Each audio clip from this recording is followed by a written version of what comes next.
I don't think that in order for Israel to achieve all of its goals in this campaign against Iran, it requires the deployment of bunker-busting bombs by the United States of America. When we talk about Fordow, when we talk about other facilities inside Iran, I believe Israel will reach those facilities with or without the Americans to leave really the head of the snake, Khamenei, untouched inside Iran. I would consider that unfinished business. I'd be very supportive were Israel to target for elimination. There's an understanding here in Israel that whatever the cost is that we're paying, it is not nearly as great as the cost that we would pay were we to leave the Iranian menace unchecked.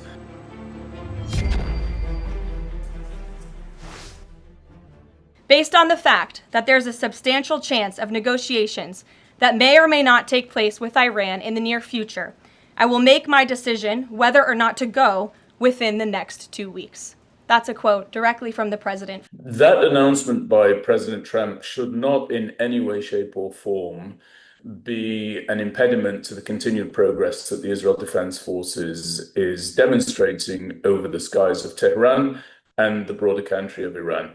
The state of Israel does not enter into wars of existential consequences based on the idea that any other nation, including the great United States of America, is going to join hands with them as they prosecute a war in the defense of their very existence. Indeed, there's very little, if any, precedent for any country doing that in an offensive capacity. We did see in previous rounds of ballistic missiles being lobbed towards the state of Israel by Iran, great assistance by members of the international community in a defensive capacity. People will recall that there was that air defense array that played out to brilliant effect, that shot down many of the ballistic missiles previously sent by the Iranians. Members of that array included the Jordanians, the British, the Americans, the French, the Emiratis, the Israelis, of course, and others. In an offensive capacity, Israel operates by a very clear creed. It is that we defend ourselves by ourselves. And in the event that President Trump wishes to join hands with Israel, that will be a blessed and welcomed development. But I'm very confident that Israel is capable of achieving all of its goals against the targets it has set for itself inside Iran by itself. I remind everybody, Prime Minister Benjamin Netanyahu identified the Iranian nuclear threat as the primary challenge for the security of the state of Israel approximately 40 years ago. He has worked sedulously to ready Israel for this moment. And I don't believe that he has staked Israel's victory in this campaign on the President of the United States joining the fray. I think we've seen a great and effective misinformation campaign orchestrated by Israel and America prior to the launching of this preemptive campaign against Iran's nuclear weapons capabilities. I'm sure that the announcement of 2 weeks deliberations is a continuation of that same campaign. I don't think that in order for Israel to achieve all of its goals in this campaign against Iran, it requires the deployment of bunker-busting bombs by the United States of America. Now, Israel has made no secret of the fact that it would prefer, not necessarily for the Americans, incidentally, to go ahead and drop those munitions, but Israel would have preferred to have been supplied with those capabilities itself for the use of the Israeli Air Force in a campaign similar to the one that's currently underway. But that has not come to pass. I think that anybody who believes that we know what the capabilities are of the Israeli defense establishment in the current context, anybody who still believes that those capabilities are known, and particularly the limitation of those capabilities, is really ignoring all of the evidence to the contrary to this point. We have seen a brilliant campaign come about by way of the smuggling of human intelligence into Iran over a period of many, many months, even years. We've seen the construction of anti-aircraft weapons systems inside Tehran under the auspices of the Israeli intelligence establishment. We've seen incredible achievements to this point, none of which were expected by observers of Israel's activities. I don't think that anybody should doubt Israel's capabilities, and I would direct everybody to recall that in January of 2025, the Israeli government announced that a daring campaign had been carried out by approximately 120 Shaldag Commandos. The Shaldag unit is one of the most celebrated military units in the world. It's the Air Force Commando unit in Israel, and 120 commandos from that unit carried out the complete destruction of a missile weapons factory inside Syria in the midst of a hot war, while such commandos would have been required on the various other fronts Israel was fighting, such as southern Lebanon and inside the Gaza Strip. And yet those 120 commandos were able to bring an end to that threat that was being constructed inside Syria. So when we talk about Fordow, when we talk about other facilities inside Iran, I believe Israel will reach those facilities with or without the Americans, whether it be by air or by way of a raid or by way of means and methods yet to be announced.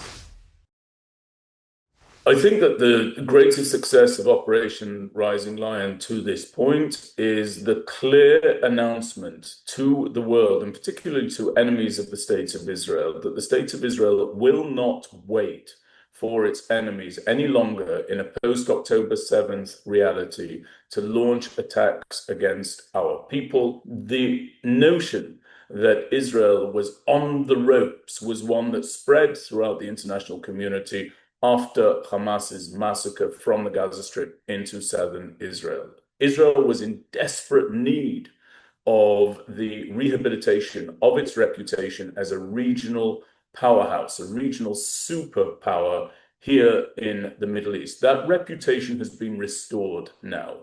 And if we continue along this path, if we do push forward and achieve the aims of this war against Iran, namely the severe downgrading of Iran's nuclear weapons program, the severe downgrading of Iran's ballistic missiles program, both of which were being constructed in order to bring about the deconstruction and complete toppling of the State of Israel. If we succeed in those goals, I believe that this operation has the potential to bring quiet to the State of Israel for many, many decades to come, because not only will it rob Iran of those two weapons programs, but it will also bring about an end to the patron of the terrorist proxies that have been mounted and massed on Israel's borders for far too long.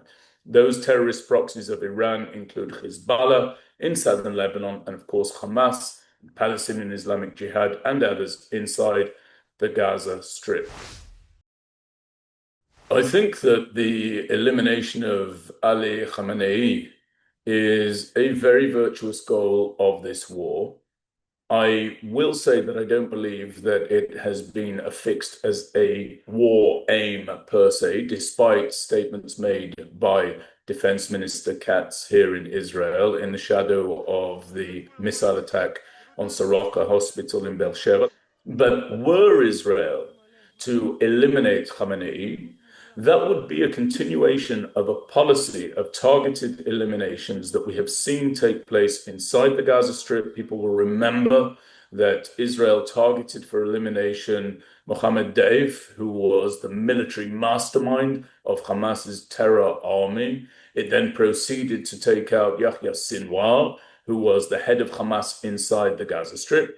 And then latterly, Sinwar's brother was dispatched inside Gaza. We saw the very same method carried out inside Lebanon with the steady, targeted elimination of Hezbollah's leadership up to and including Hassan Nasrallah, the arch terrorist that led that organization. So to me, it would seem very odd were Israel to say, we're going to take out the leadership and the upper echelons of terror proxies of Iran inside Gaza and inside southern Lebanon, but we're yet going to leave really the head of the snake, Khamenei, untouched inside Iran. I would consider that unfinished business. I'd be very supportive were Israel to target for elimination Khamenei. I don't think that doing so would be based exclusively on whether or not missiles hit Soroka Hospital inside Beersheba, but rather I think it would be based on the fact that this man has been a menace to Israel for decades, since he came to power. It's high time that he be removed from his position atop the chain of terror in Tehran. The number of ballistic missiles that have penetrated into Israel and have caused damage in cities, central city of Bat Yam, in Holon, in the southern city of Beersheba, that have caused damage in the northern city of Haifa, all of that damage, all of those casualties are extremely lamentable, of course. They very much are, and every Israeli feels those losses. Having said that, it's very important for people to understand that they constitute a fraction, a tiny fraction of the damage that would be wrought against Israel's infrastructure, cities, towns, and most importantly, Israel's people, were Israel to permit the Iranians to take and gain nuclear weapons capabilities as they have so clearly been pursuing for decades. And therefore, there's an understanding here in Israel that whatever the cost is that we're paying, it is not nearly as great as the cost that we would pay were we to leave the Iranian menace unchecked. I also want to say that in Israel, we well understand and have had it very explicitly communicated to us that despite the fact that we have a vaunted, world-esteemed air defense system here over the skies of Israel, comprised of several different layers of air defense, incidentally, there is no such thing as a hermetic air defense capability.